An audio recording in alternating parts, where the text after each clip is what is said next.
مسلمون يا أيها الناس اتقوا ربكم الذي خلقكم من نفس واحدة وخلق منها زوجها وبث منهما رجالا كثيرا ونساء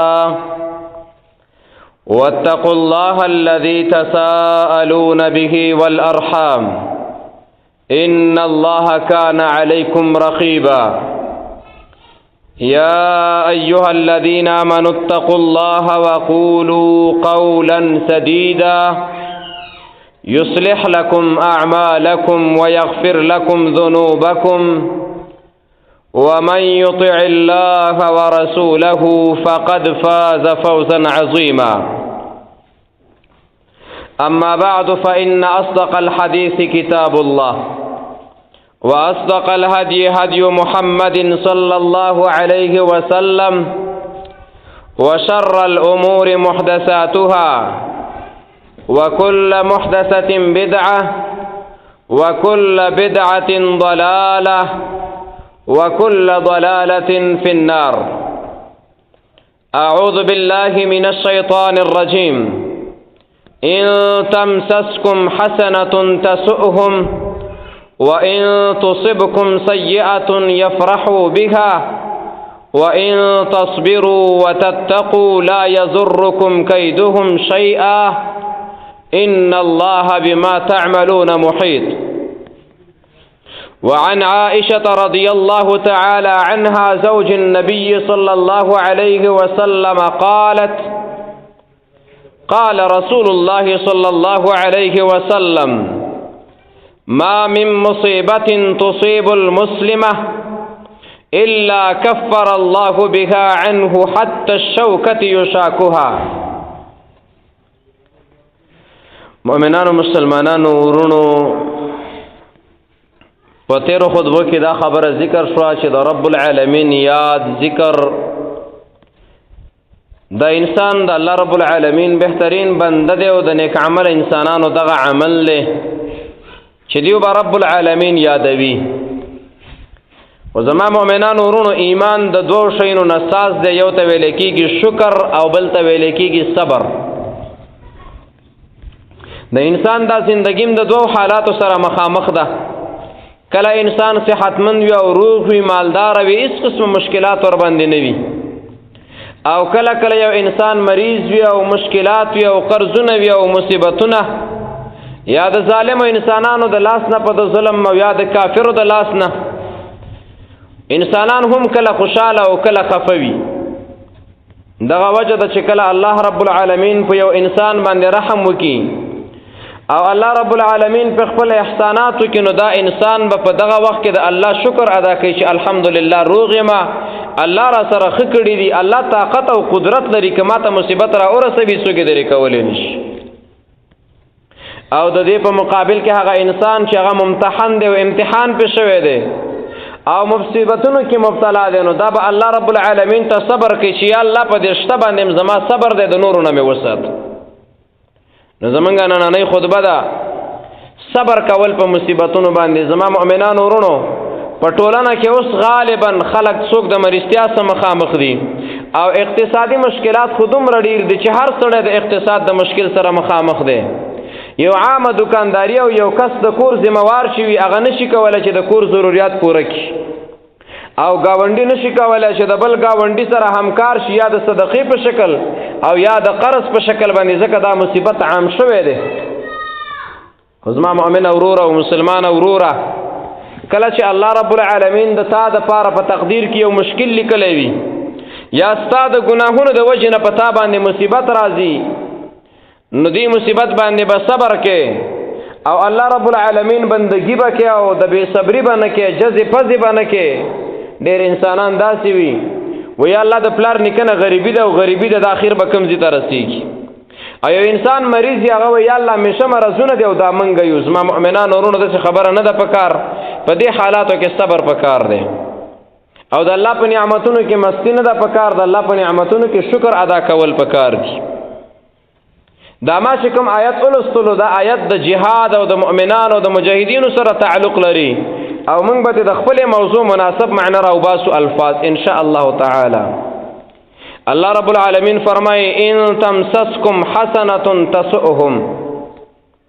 مؤمنانو مسلمانانو ته چې کله خیر ورسیږي او مسلمانان خوشاله وي مطمئن وي نو دا کافران په دې باندې خفه کیږي چې ولې مسلمانان په دمه باندې ناست. دغه وجه ده چې په ټوله نړۍ کې د مسلمانانو په هیوادونو کې مشکلات دي او کافر ورته پلانونه خواره کړي دي او نظام دی روان دی او چلیږي. په بل لوري باندې په خپل علاقو په وطنونو کې دومره د امن فضا ځان ته جوړه کړې ده چې ټول مسلمانان یې ځان ته راجلب کړله. وَإِن تُصِبْكُمْ سَيِّئَةٌ يَفْرَحُوا بِهَا. او کله چې مؤمنانو مسلمانانو ته تکلیف ورسیږي، مسلمانان ناکام شي، مسلمانان شهیدان شي، مسلمانان په زندان کې وي، د مسلمانانو وطن لاړ شي، یفرحوا بها، نو به کافران په دې خوشحاليږي چې ښه خبره ده چې مسلمان په تاوان کې ده. د دې نه معلومه ده شوه چې کافر د مسلمان خیر نه غواړي، کافر د مسلمان په بېخیرۍ کې خوشحالي ده. وَإِن تَصْبِرُوا وَتَتَّقُوا لَا يَضُرُّكُمْ كَيْدُهُمْ شَيْئًا. مشکل راغللو، مصیبت راغللو، زندان راغی، شهادت راغی، غریبی راغله، مرستیا راغله، مصیبت راغللو، زلزله راغله او سیلابونه راغلل او تی ویوړې استاد کوري وران کړل او تی مړ کړلې. صبر نه کار واخله او د صبر سره سره د الله بندگی کوه او تقوا کوه. دا د خلکو مصیبتونه او مشکلات به تا ته ضرر نشي رسولی. معلومیږي دا چې په مؤمن مسلمان باندې به مشکل خامخا راځي نو د کار به صحیح. وان تصبروا وتتقوا لا يضركم كيدهم شيئا. آیات اصل کې مؤمنانو مجاهدینو ته شامل او عام به داسې کو چې کله مشکل راځي صبر کوه، استقامت کوه، د الله بندگی کوه. الله رب العالمین ستا په هر څه باندې پوهې ده. ان الله بما تعملون محیط. نو زما مؤمنان ورونو په مشکلات او مصیبتونو کې به جزې پزې نه کوو. کاغه د پیسو مصیبت دی، کاغه د مرستیا مصیبت دی، او کاغه په کور کې بې اتفاقي ده، او کاغه د ګاونډ سره مشکل دی، او کاغه تا ته په دې دوکاندارۍ کې نقصان در ورسېدلو. په دې ټولو حالاتو کې به رب العالمین ته صبر کې استقامت به کې. وجه دا ده چې د الله رب العالمین په دې کې یو فایده ایښودې ده. مشکلاتو کې هم الله څه ایښودي؟ فایدې ایښودي دي. هغه فایدې به زه نه وایم، به زه د حدیث نه ووایم. عائشہ رضی اللہ تعالی عنها د ابوبکر صدیق رضی اللہ تعالی عنہ لور د محمد صلی الله علیه وسلم بیبي او زمونږ استاد مور یقیني جنتی خزه ده. امام بخاری دا غینه حدیث نقل کړی دی 5640 نمبر باندې. فرمایي وی عائشہ به فرمایي نبی صلی الله علیه وسلم فرمایي ما من مصیبت تصيب المسلم. هیڅ یو مصیبت نشته چې مسلمان ته رسیږي کاغه د سر درد دی. او په دې حدیث کې د ټول نه ادنا مصیبت ویلې ده.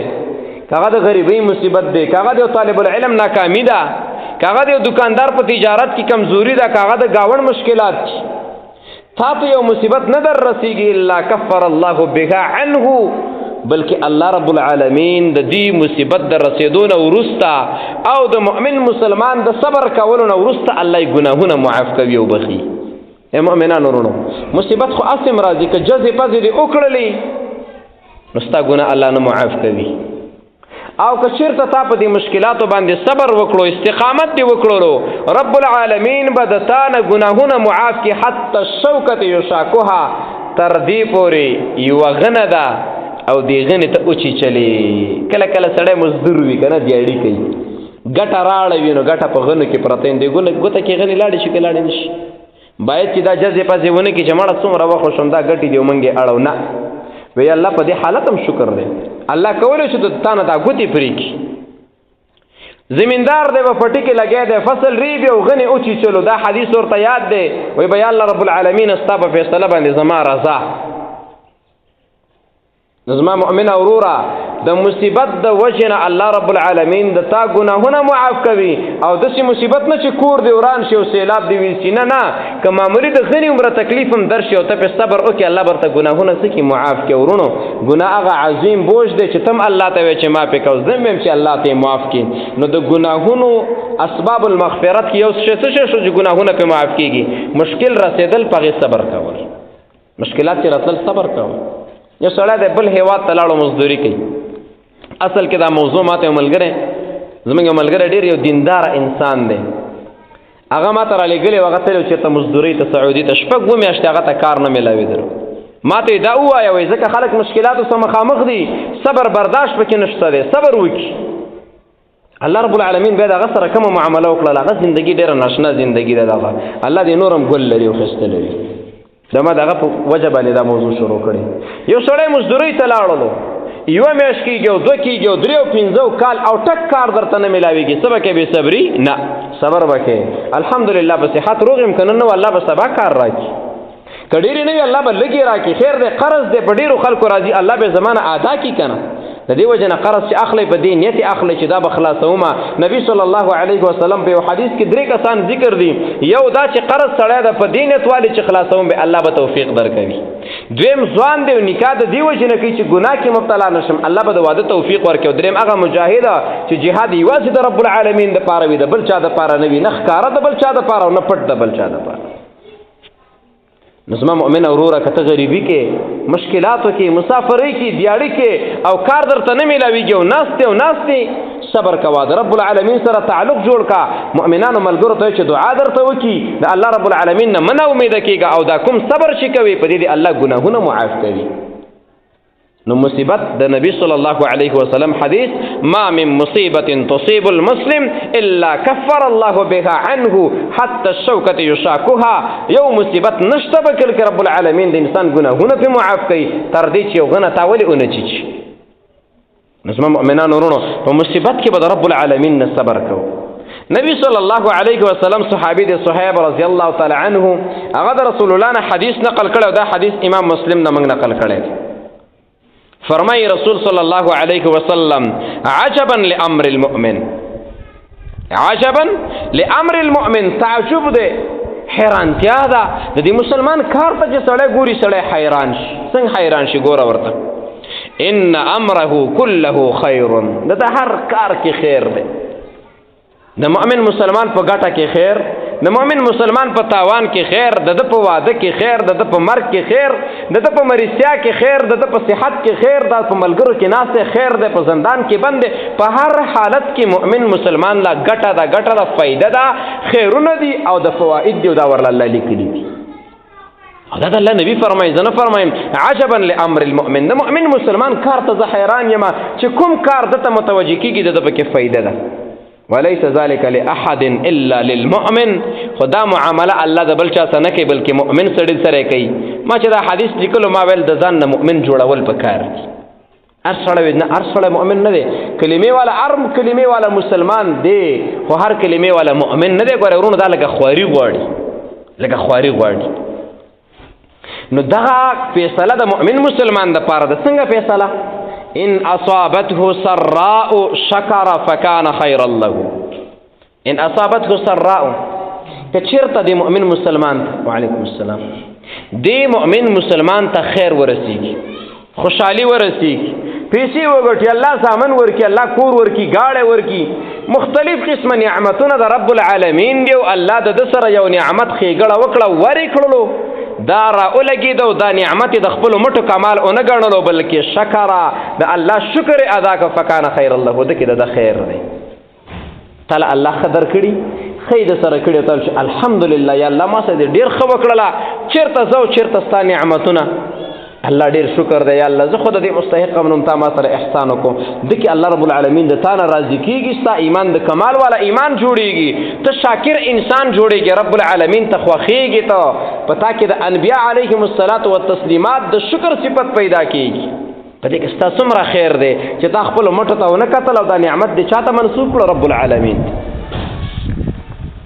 وإن أصابته ضراء صبر فکان خیرا له. او که چیرته دی مؤمن مسلمان ته تکلیف ورسي، مریضتیا، تاوان، راولوېدلو، خپې ماته شوله، گاړه ولوېدلو، مال ته ورک شلو، په سر باندې درد دی، زکام والی، د خېټې درد دی، غني ووهلو، قرض پې واوښتلو، دکان کې سامان خراب شو، مزدورۍ کې ناست دی او کار نه میلاویږي او دا وایي یا الله په دې حال شکر، یا الله پتا ته مې صبر دی، الله نور مصیبتونه مه راوله، الله شته مصیبتونه درې که، الله د قرضونو نه مې وساته، الله د بېروزګارۍ نه مې وساته. د ټوله عمر جرګه او مشوره د چا سره ده؟ د الله رب العالمین سره. رسول صلی الله علیه وسلم فرمایي فکان خیرا له. د دې دپاره دا شکر ادا کول په وخت مصیبت کې د دپاره ډېر خیر دی. ای زما مؤمنانو ورونو، د دې حدیث کې د مؤمن کمال ذکر دی. مؤمن ډېر کمالي انسان دی. د ایمان فائدہ پکې ذکر ده. په دې حدیث کې محمد صلی الله علیه وسلم موږ له ترغیب را کړی دی، موږ ته سپارښتنه کړې ده، موږ ته دا خبر پرېښه چې ای انسانانو مؤمنان جوړ شو. مؤمن چاته وي؟ په وخت د نعمت کې د الله شکر او په وخت د مصیبت کې د الله رب العالمین په دې امتحاناتو صبر کول. او کوم انسانان چې داسې کار کوي نو عجبا لامر المؤمن، دا ډېر ناشنا انسان دی چې د خپل الله سره واسطه ده، نعمتونه او فواید او د خیر کارونه وي دا زما رب کړی دي، او په وخت د مصیبت کې صبرونه غواړي چې الله نور مشکلاتونه مې وساتي. نو زما مؤمن وروره که مریض کېدلې ورخطا کېږه مه، که قرضداره شي ورخطا کېږه مه، که کوټه دې نه وه ورخطا کېږه مه، که وظیفه دې نه وه ورخطا کېږه مه، که مریضداري دې نه وه، که کار درته نه میلاوېدلو مه ورخطا کېږه. صبر کوه د الله رب العالمین. او که چېرته الله په تا دا نعمتونه کړي بیا تکبر مه کوه، بیا لویي مه کوه، بیا د رب العالمین شکر ادا کوه چې یا الله ډېر شکر دی رب العالمین چې تا ما سره احسان کړی یا الله. نو زما مؤمنان ورونو موږ به مؤمنان بندگان جوړېږو، موږ به د خیر والا انسانان جوړېږو. او انسان ته چې هر مشکل رسیږي په ده کې خیر دی. عائشه رضی الله تعالی عنها مخکې حدیث مې وویل ما من مصیبت تصیب المسلم الا کفر الله بها عنه حتى الشوکة یشاکها.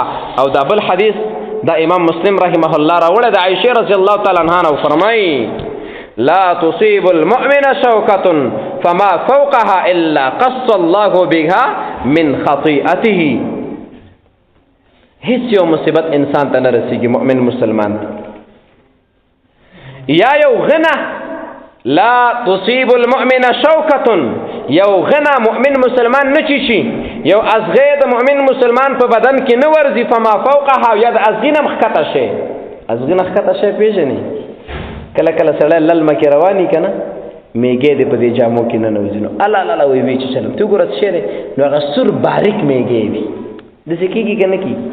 غریبو خلکو څه کېږي ګټو کې کار کې میږی ورشي دا دې وچیچي که نه او تا صبر وکړو الله به ستا ګناهونه معاف کوي.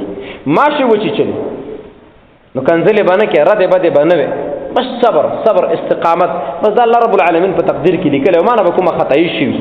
زه د یو عالم سره ناست وم، مشر عالم و، ډوډۍ خوړله نو د ژبې نه یو ټک ویستو، کله کله ته سړی ټک وباسي که نه. نو ما ته وایي جمیل الرحمن ما جی وایه پاکستان کې که نه وایي دې ژبې څه ګناه کړې ځکه وله سزا ورسېدله. ته وګوره په الله یې وروانړولو په ځان یې راواړوله. وعلیکم السلام.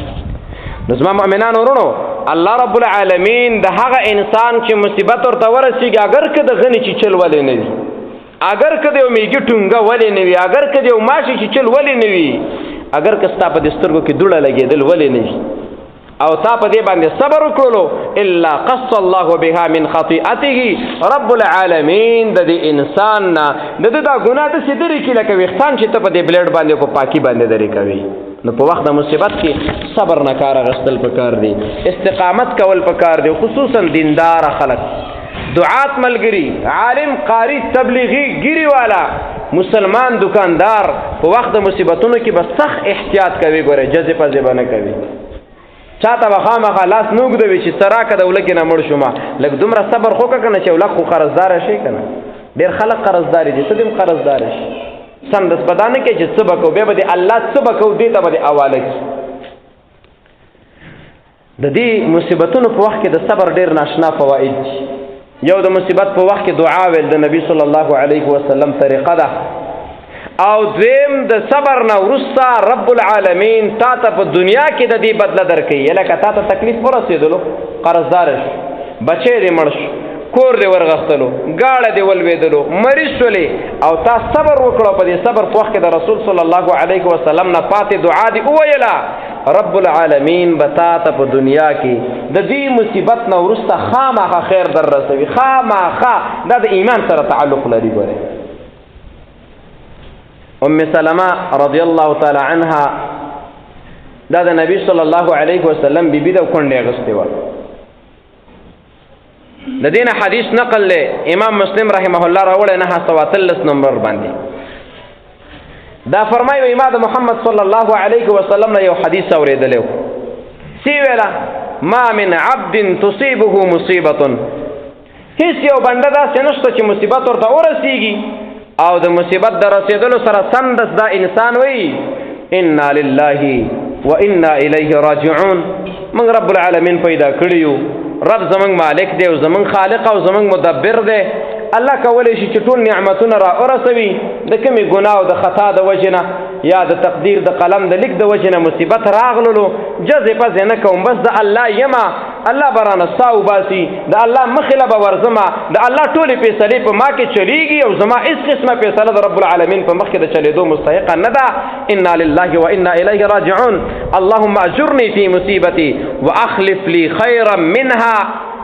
یا الله درې خبرې کوي د وخت د مصیبت کې، یوه دا کوي انا لله وانا الیه راجعون، بس الله یو الله ته واپس کیږو، الله چې څه مناسب زما باره کې وګڼل دا صحیح دي.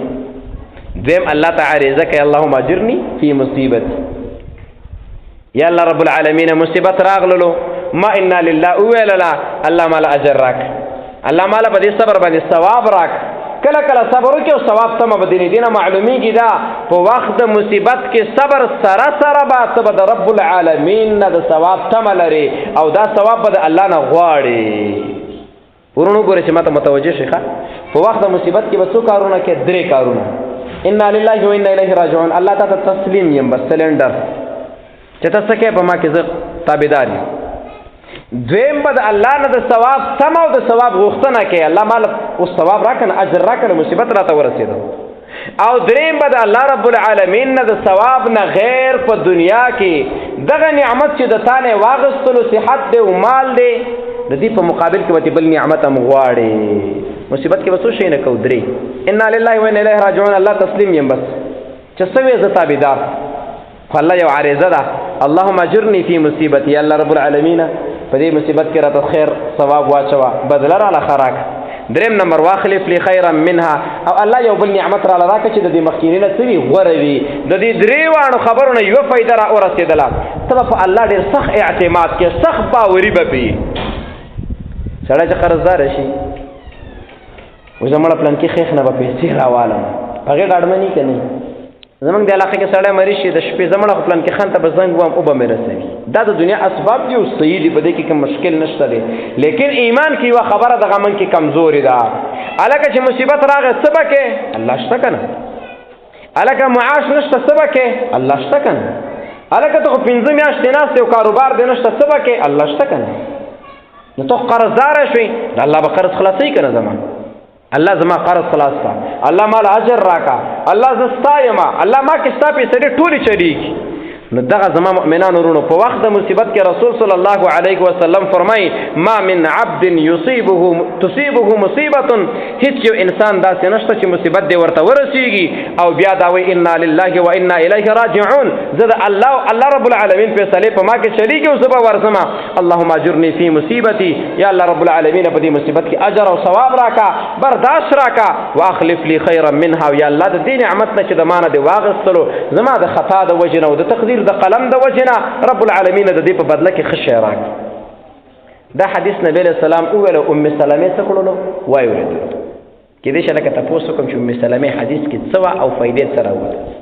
ام سلمې دا خبره د رسول الله نه اورېدلې وه چې مصیبت وخت کې دا دعا ویل بیا به الله رب العالمین دې انسان له ښایسته بدله ورکوي.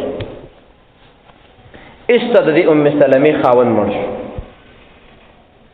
خو داسې خاوند دی نه چې بنډل خان او بس صرف ورپه غاړه شوې وه، نه، په خپله علاقه کې د ابو سلمه نه ښه انسان د خپلې ښایسته په ژوند تېرولو کې نه و، قیمتي سړی و. کله چې دا وفات شلو نور احادیث د مجموعې نه دا معلومیږي چې ام سلمه وایي کله چې ابو سلمه وفات شو زما دا خاوند ما ته د رسول الله دعا را یاده شوله، چې را یاده شوله بس ما دا دعا وویلله او صبر مې کو، د دې خبرې انتظار مې کو چې کله انسان ته مصیبت ورسېږي او صبر وکړي الله ښه بدله ورکوي. ما له به الله د ابو سلمه نه ښه بدله راکوي. عادت د عربو دا و چې سړی به مړ شو کونډې ښځې به خاوند کولو. بیا دا عادت زموږ په معاشره کې خراب دی، جینۍ یو بچی خاوند چې مړ شي بس بیا ناسته وي.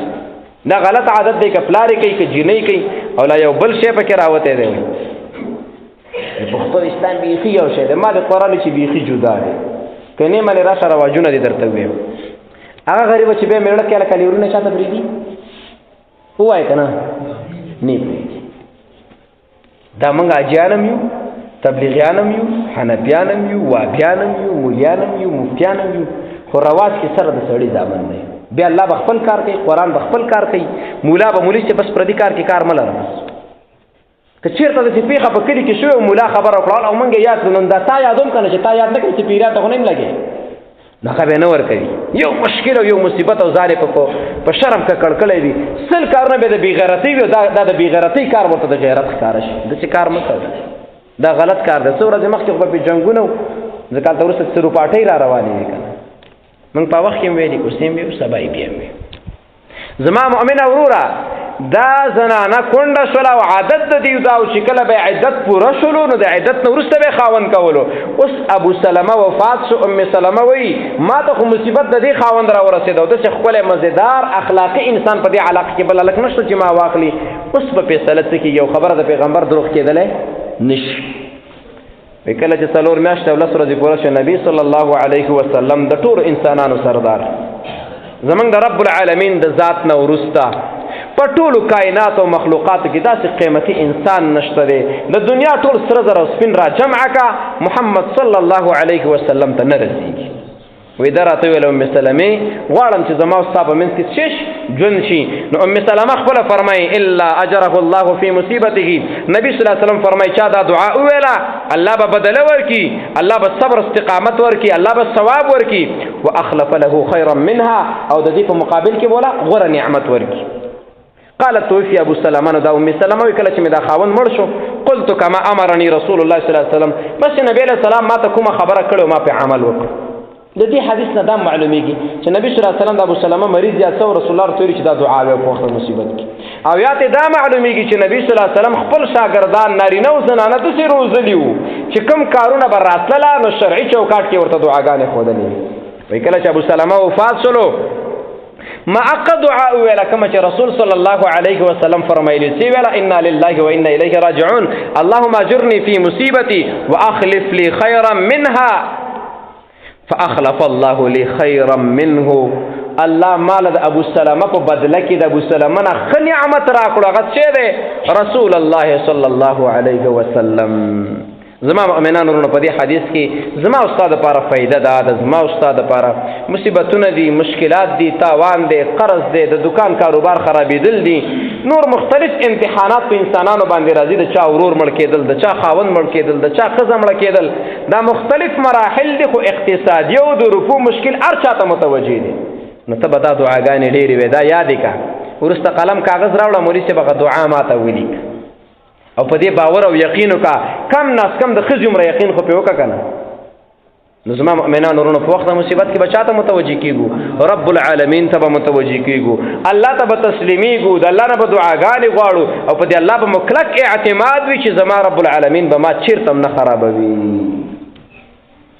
دا د دنیا امتحانات دي زمونږ وطن کې یو شی خراب دی چې مسلمان باندې امتحان راغی نور پې خوشحالېږي مه کوئ دا کار دا ښه کار نه مسلمان دی ته وایي چې بچا امتحان راغی غم کې څه شریک شه که غم کې شریک نه شي کم ناس کم خوشحالي پې مه کوه که د تاسې ورانه ده او که د تاسې ورانه نه ده د تاسې پرون جنګ کړی او که نه یې دی کړی خو ستا د ایمان صفت به دا وي چې ته به د چا په مصیبت باندې خوشحالي نه کوې خو چې تا ته مصیبت را ورسېدو نو د چا نه به خیر غواړې د رب العالمین نو زما مؤمنان ورونو دا د نبی صلی الله علیه وسلم پاتې شوي دعاګانې چې په دې کې موږ ته د صبر تلقین را کړی په الله باندې د ښه اعتماد باور یې را کړی دی د حوصلې د مضبوطېدو او د اوچت همت دعوت یې موږ له را کړی نبی صلی الله علیه وسلم دویمه دا د زما مؤمنانو ورونو امتحانات غالبا په مؤمنانو مسلمانانو ډېر راځي غالبا یو سړی کې ایمان ډېر دی او دینداري ډېره ده داسې انسان ته مصیبت ډېر راځي ډېر مصیبتونه راځي او دا خبره نبی صلی الله علیه وسلم نه انس بن مالک رضی الله تعالی عنه نقل کړی دا ابن ماجه کې ذکر دا په حسن سند سره فرمایي وی د الله نبی صلی الله علیه وسلم فرمایلی دی عظم الجزاء مع عظم البلاء چاله چې الله څومره غټه بدله ورکوي اله غټه بدله ورکوي چې امتحان پې غټ راشي موږ تاسو افغانان د دې جهاد د شهادتونو سره مخته یو هغه دویمه خبره ده چې جهاد مو د چینایي چپړه د استه خویږي رانه بیا که نه الله جهاد کلک که کلک یې کوي الله شهادت څومره بهترینه مرتبه ده که نه ده څومره خلک چې د رب په نوم شهیدان شوي الله ټول اجر ورکړي الله قبول کړي الله جنت الفردوس ورکړي الله لیکن تاسو ګورئ دا شهید ولې په خلکو ګران دی دا ولې په وخت د غسل کې کله غسل خلک ورکویم نه، جامې ته څوک نه وبس او خلک خوشاله مبارکیانې. دا ولې؟ وجه دا ده د امتحان ډېر وږی تږی ګرځي او هر سړی ورته دشمن ښکاره کېږي، شپې په ځای نه ده، ورځې په ځای نه ده، او چې ولګېږي غوښې بیا نه میلاوېږي، د ده ثواب ډېر دی. الله وایي میلم به وه، جنازې ته هم داسې ضرورت نشته دی. دا ولې؟ د مصیبتونه ډېر دي. الله رب العالمین هغه چا له ثواب او اجر ډېر ورکوي چې د چا امتحانات ډېر دي، د چا امتحانات ډېر دي. زما مؤمنانو ورونو، ان الله اذا احب قوما ابتلاهم، کله چې الله رب العالمین ته یو انسان خوښ شي، یو قوم خوښ شي، په هغې ازمیخ راولي. ازمیخ په دوه طریقه دی، یو د الله امتحان دی او بل د الله عذاب دی. بېدینو دپاره د الله عذاب، د مؤمنانو مسلمانانو دپاره دا امتحان دی. زما مؤمنانو ورونو، نو الله رب العالمین چې کوم قوم خوښ شي امتحانات پرې راولي، مشکلات پرې راولي. فمن رضي فله الرضا، څوک چې د الله رب العالمین په دې مصیبت باندې صبر یې وکړ او راضي شو چې دا زما د رب العالمین د طرف نه دی، دا زما د ګناه د وجې نه دی، الله په ما کې فیصله صحیح ده، انا لله و انا الیه راجعون، نو فله الرضا. د دې انسان دپاره د الله رضامندتیا نصیب شوله، او د چا نه چې الله راضي شو خو کمالي انسان دی. ومن سخط فله السخط، او چې چا د رب العالمین په امتحان باندې قرضدارش، مریض شوي، معاش دې نه و، وظیفه دې نه وه، چا در باندې ظلم وکړلو او جزې پزې دې شروع کړه چې مړم د الله دومره خزانې دي نو موږ برخه پکې ولې نه کوي، او دغه د پولۍ ټق ته ناست دي او د دومره خلکو لارې خرې ورکړي خو موږ له دې څه راکړي که نه، دا خبرې به نه کوې. که چا دا خبرې وکړه د الله په فیصله باندې ناراضه و، غوسه و، د الله فیصله په خپل ځان متعلق بده ګڼله او ځان یې کمالي ګڼلو، الله رب العالمین په داسې خلکو باندې غوسه کېږي. بیا الله رب العالمین داسې خلک نورم امتحان کوي. زما مؤمنانو ورونو، د رب العالمین د طرف نه چې په موږ څومره امتحانات راځي، یا زمونږ د بدو کړنو او د ګناه د وجې نه څومره مشکلات هم راځي، نو موږ به په وخت مصیبت کې څه کوو؟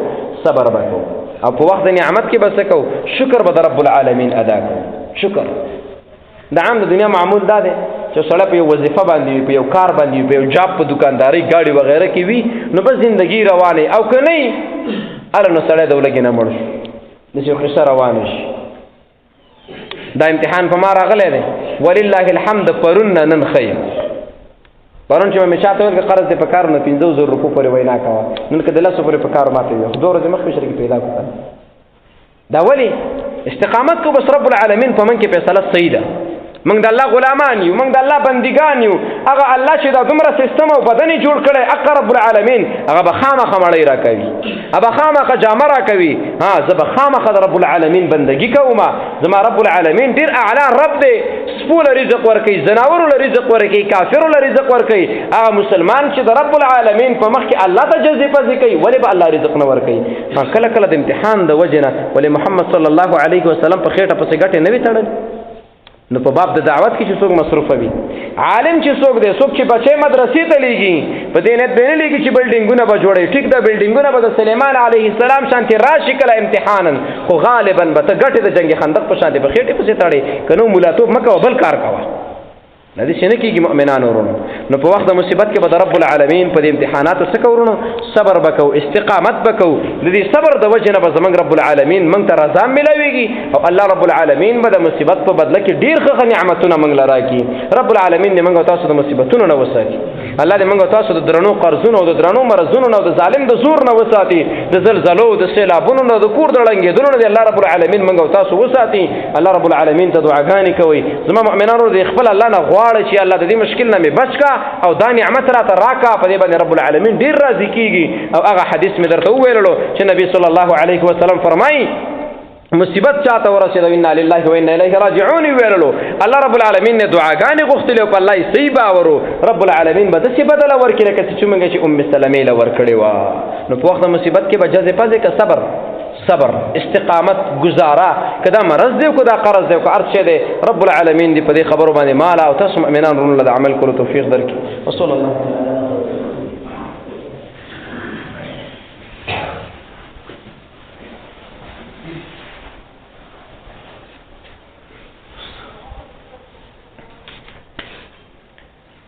الحمد لله رب العالمين والصلاة والسلام على أشرف الأنبياء والمرسلين أما بعد فأعوذ بالله من الشيطان الرجيم بسم الله الرحمن الرحيم ألهاكم التكاثر حتى زرتم المقابر كلا سوف تعلمون ثم كلا سوف تعلمون كلا لو تعلمون علم اليقين ولترون الجحيم ثم لترونها عين اليقين ثم لتسألن يومئذ عن النعيم. زما مؤمنان ورونو د عام انسانانو عادت داده شمال دولت ډیر کې او ځمکې ډیر کې او ګاډي ډیر کې او کاروبار ډیر شي او سره په ډیروالی کې پروت دی او رب العالمین ته هیر دی د رزقونو ډیرېدل د نعمتونو فراخۍ سره د الله بندگی کول چې شکر ورته نو دا بیا کمال او چې کله د الله رب العالمین بندگی نه وي دا بیا ناشکري ده او داسې انسانان به رب العالمین وي جهنم به درته خیمه تپوس به درنه خامخه کوم دا دنیا داسې نه ده لکه دا روان شي د هر نعمت پوښتنه به رب العالمین کوي. نو هر کله چې د رب العالمین د نعمتونو پوښتنه ده نو ډېرو نعمتونو ته د بېشکرۍ سره د ناشکرۍ سره خوشحالېدل نه دي په کار. ها که نعمتونه او شکر ونو بیا خوشحالي په کار ده. زما مؤمنان ورونو د نبي صلی الله علیه وسلم یو حدیث تا ته ووایم تاله به د خپله غریبي خوند درکړي دا مرض او مصیبت او دا قرض او دا بېروزګاري به تاله خوند درکړي خوند چې دا حدیث ته واورې نو ستا به ژوند ډېر مزېدار تېرېږي بیا به سړه ډوډۍ تاله ډېره مزه درکوي بیا په شړه ځمکه باندې وده کېدل تاله خوند درکوي خوند. ما اول کې ویل چې انسانان دوه قسمه یو د الله په نعمت باندې شکر ادا کوي او په وخت د مصیبت کې دویم نمبر څه کوي صبر کوي. کوم انسانان چې الله په نعمت وکړي او دا ناشکري وکړي داسې انسانانو ته رب العالمین په آخرت کې سخت عذاب ورکوي. او هغه انسانان چې په دنیا کې امتحان پې وشي مصیبتونه پې راشي ازمیښتونه پې راشي او دا بیا هم الله الله الله وایي صبر کوي استقامت کوي انا لله و انا الیه راجعون زه د الله یما او د الله فیصلې حق دي ما د الله رب العالمین حق نه دی ادا کړی ځکه مشکلات راځي. نو دا انسان به په آخرت کې ډېر کمال ولري. دا مصیبتونه پاتې کېدونکي دي ګورئ دا آخرت ته نه ځي. نبی صلی الله علیه وسلم حدیث مبارک انس ابن مالک رضی الله تعالی عنه نقل کړی د امام مسلم 2800 نمبر باندې ذکر کړی. فرمایي د الله نبی فرمایلی دي یؤتا بانعم اهل الدنيا من اهل النار یوم القیامه. د دنیا یو مالدار سړی گاړو والا جهازونو والا فوجونو والا ځمکو والا بلډینګونو والا هر قسمه نعمت پې شوی دی لیکن د الله شکر یې نه دی ادا کړی د الله بندګي نه ده کړې دا نعمتونه د خپل مټ کمال ګڼلی دی د الله قدر یې نه دی کړی الله رب العالمین جهنم ته وارتوي. نو دغه جهنمي انسان به راوستلی شي چې په دنیا کې سخت نعمتونه و آخرت کې به رب العالمین راولي. نو فیصبغ فی النار صبغة ور کې به یوه غوپه صرف ورکړي غوپه موږ او تاسو دې ته د هلکان په سیند کې لامبي یو بل سره ټوقېنې څټ نه یې ونیسي چې خړپ شي چې راوارتی به دې اوبو کې نو یو ملټ وي زیات نه وي نیم ملټ وي. داسې یو غوپه به رب العالمین د دنیا د لوړ پورې مالداره انسان ته چې ډېر نعمتونه پې الله کړي خو د الله شکر نه ادا کولو یوه غوپه چې وله ورکي راوباسي بیا د جهنم نه ثم یقال بیا ورته وویلی شي یا ابن آدم یا د آدم بچیا هل رأیت خیرا قط دنیا کې ته کوم نعمت چې ته در رسېدلی دی ګاډه دې لیدلی دی اسپنج غوښه پیسې دوستي موټر څه نعمتونه دې لیدلي دي چې ته دنیا کې دې څه د خیر نه کړې ده. هل مر بک نعیم قط چې ته د الله کوم نعمت درته متوجه شوی خوشحالي راغلی که نه ده راغلی مال و دولت وو که نه و تاسو ګورئ دنیا کې ورسره هر څه ډېر دي اوس یوه غوپۍ ورکړې ده د دنیا ټول خوندونه ته هېرېږي ټول خوندونه تپوس ته وشي څنګه دنیا کې څه ښه ورځې تېرې کړي که نه فیقول لا والله یا ربي بس دا به وایي نه قسم مې دی الله چې په دنیا کې را باندې هېڅ قسمه خیر نه دی تېر شوی هېڅ قسمه دمه مې نه ده کړې نه پیسې وي او نه خوشحالي وه او نه بلډینګ و نه بادشاهت و بس دا د جهنم ور دی دا پکې غوپه کړمه هر څه هېر شو رانه مؤمنانو ورونو هغه نعمت چې شکر ورسره نه وي هغه نعمت چې ایمان ورسره نه وي دا ټول خواږه د جهنم په یوه غوپه باندې ترخه کېږي دا هېرېږي ګوره انسان نه به هر څه بیا هېر وي. ویؤتی باشد الناس بؤسا فی الدنیا من اهل الجنه یو سړی به الله رب العالمین به په دنیا کې ډېر امتحانات راوستي غریبي به دته متوجه وي مرض به په د باندې راغلی وي، قرض به په د باندې راغلی وي، د ظالم زور به په د باندې راغلی وي، ملاتړ به د ده کم وي، خبره به د ده نه چلېږي، خلک ورته به دې ردې وایي چې څومره مصیبتونه دي ټول په دې دنیا کې انبار شوي دي، خو د ایمان نه دی بېللی، د صبر کړی په وخت د مصیبت کې صبر کړی، صبر استقامت، خدا جنتی دی د ایمان د وجې نه او د صبر د وجې نه دا به راوستلی شي. نو فیصبغ صبغة فی الجنه، رب العالمین به دې جنت کې یو چکر ورکړي، سر ورنه باسي وګرځه راوګرځوي نه که نه هغه جنت دی هغه دی بېرته بېرته راوباسي، چکر به وله ورکړي. جهنم باره کې به غوپه وي ده کې به چکر یو چکر به جنت کې ورکړي. دنیا کې به څومره مصیبتونه تېر شوي، که قرض په ده باندې وو، که مرض په ده باندې وو، که ظلم په ده باندې وو، که بېکوري وه دا وه، که پردي کنډر کې ناسته وه د ده وه، همیشه دپاره مصیبتونه او مصیبتونه او مصیبتونه، خو ده به یو کار کو چې صبر به کو. انا لله و انا الیه راجعون. دسته الله فیصلې حق دي. فیقال له یا ابن آدم هل رأیت بؤسا قط هل مر بک شدة قط. د آدم بچیا څنګه څه مشکلات راغلي دنیا کې که نه مصیبتونه، غریبي، فقر، مرستیا، بېکوري، کډوالي، قرضونه، د ظالم زور، دا در باندې چېرته په تېر شوی دنیا کې که نه دی؟ د جنت دومره خوږ ځای دی چې دا ټول ترخه به درنه هېر کړي. فیقول لا والله یا ربي، نه نه یا زما الله قسم مې دې ستا په ذات وي، ما نه درد لیدلی، نه ما قرض لیدلی، نه په ما ظالم راغلی، نه د چا په کنډر کې کېناستلی، زما خو مزید ستا ملاقات او د جنت نعمتونه. ما مر بي بؤس قط ولا رأيت شدة قط، نه مصیبت راغلی دی او نه قرضونه، هېڅ شی ما باندې نه دي راغلي. زما مؤمنانو د دې حدیث ته ویلو مطلب دا دی چې د دنیا د مصیبت د وجې نه بې صبري مه کوه، ځکه جنت به درنه لاړ شي، او دنیا کې په مصیبت باندې صبر وکړه، رب العالمین به تعالی جنت درکړي. زما مؤمنانو ورونو د دې نه دا معلومه شوه چې جنت ته تلل هغه په څه باندې دي؟ په صبر او په استقامت باندې دي. نو صبر به د رب العالمین نه غواړي، داسې به نه وی چې بس الله رب العالمین څومره مشکلات دي دا په ما باندې رامبار دي. نو په دې احادیثو کې موږ تاسو ټول مؤمنانو ورونو ته که څوک بېروزګاره دی او که څوک قرضدار دی او که څوک مریض دی او که څوک هر قسمه مصیبت او امتحان سره مخامخ دی، هغه به الله رب العالمین ته صبر کوي، د الله په شته نعمتونو باندې به شکر ادا کوي. دا انسان به یو د ګناهونه الله معاف کړي، دویم به رب العالمین دته د دې په مقابل کې ښه نعمت ورکړي، رب العالمین بوله په جنت کې چکر ورکړي، رب العالمین بوله احترام وکړي. او د دې حدیث معنی دام راځي واخلف لي خیرا منها، دا کله دنیا کې ملاویږي لکه ام سلمې ته، او کله جنت کې او آخرت کې ملاویږي لکه دغه غریب انسان یا ابن آدم چې بوله جنت کې ګرځولی. الله رب العالمین دې ما تاسو ټول مؤمنان رونه او په دې دنیا کې چې څومره مؤمنان نارینه او زنانه په کوم مصیبت کې گیر دي، رب العالمین دې مصیبتونه لرې کړي، الله دې مشکلات لرې کړي، او الله دې د صبر استقامت توفیق ورکړي. الله رب العالمین دې موږ او د تاسو نه راضي شي. الله رب العالمین دې د قرضونو او د مرضونو او د ظالم د زور او د وحشت د دینه موږ او تاسو وساتي. الله رب العالمین دې د الله قدر زموږ په لکه پیدا کړي. الله دې موږ او تاسو را پښته ټول نعمتونو باندې د شکر ادا کولو توفیق راکړي. وصلی الله تعالی علی خیر خلقه محمد و آله و صحبه اجمعین.